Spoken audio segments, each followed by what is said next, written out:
পার্বত্যাঞ্চলের দুর্যোগ নিয়ে উদ্বিগ্ন সংসদ। ক্ষতিগ্রস্ত এলাকায় সহায়তা পাঠানোর কথা জানিয়েছেন ত্রাণমন্ত্রী। এ সময় প্রধানমন্ত্রী জানান, দেশ থেকে বৈষম্য দূর করাই তার সরকারের মূল লক্ষ্য।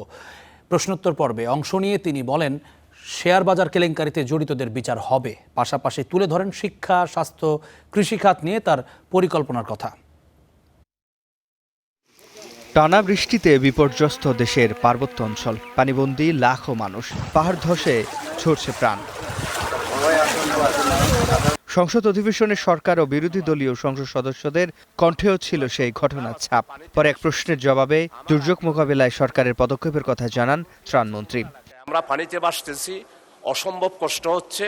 অতি দ্রুতভাবে কার্যকর ব্যবস্থা নেওয়ার জন্য আমি এই মহান সংসদে সংশ্লিষ্ট মাননীয় মন্ত্রী মহোদয় যারা আছে তাদের কাছে আমার এই আর্জিটা। প্রত্যেকটি জেলায় 200 মেট্রিক টন করে চাল এবং 10 লক্ষ টাকা বরাদ্দ দিয়েছি এবং আমাদের কিছু শুকনো খাবার রয়েছে প্যাকেটজাত, ওগুলো আমরা বিতরণ করতে বলেছি। প্রতিনিয়ত আমরা জেলা প্রশাসকদের সঙ্গে কথা বলছি। এর আগে বিকেলে প্রশ্নোত্তর পর্বে সংসদ সদস্যদের নানা জিজ্ঞাসার জবাব দেন সংসদ নেতা। বলেন, দেশ থেকে বৈষম্য দূর করাই তার সরকারের মূল কাজ। মাননীয় স্পিকার, এই সরকারের অন্যতম একটি মূল লক্ষ্যই হচ্ছে সমাজের বা দেশের বিভিন্ন জায়গায়, বিভিন্ন ক্ষেত্রে যেখানে যেখানে বৈষম্য আছে, যার জন্য মানুষ বিভিন্নভাবে ডিপ্রাইভ হচ্ছে, সেই বৈষম্যকে দূর করা। এ সময় তিনি আরো জানান, শেয়ার বাজার কেলেঙ্কারির সঙ্গে জড়িতদের আনা হবে আইনের আওতায়। বলেন, বর্তমান সরকার পুঁজিবাজার স্থিতিশীল করতে বদ্ধপরিকর।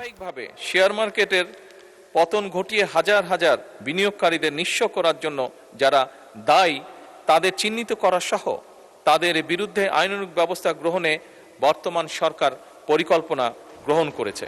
শুধু ঢাকা নয়, চিটাগং স্টক এক্সচেঞ্জকেও আমরা ইনশাল্লাহ শক্তিশালী স্টক এক্সচেঞ্জে রূপান্তর করতে পারবো। ধন্যবাদ। এছাড়া ধাপে ধাপে প্রাথমিকের 1,20,00,000 শিক্ষার্থীকে স্কুল ড্রেস, ব্যাগ দেয়া সহ শিক্ষা, স্বাস্থ্য ও কৃষি খাতে নিয়ে সরকারের পরিকল্পনাও তুলে ধরেন প্রধানমন্ত্রী। আমরা শিক্ষা খাতে বাজেট 5 বছর শেষে 5% নিয়ে যেতে চাই। আগামী 5 বছর সারা দেশে ইনশাল্লাহ সরকার 2,75,00,000 কৃষককে ডিজিটাল প্ল্যাটফর্মের ভিতরে নিয়ে আসবে, যেটি কিনা কৃষক কার্ড। প্রশ্নোত্তর পর্বে নিজেদের পরিকল্পনার কথা জানান শিল্প, তথ্য, অর্থ ও জ্বালানি মন্ত্রীও।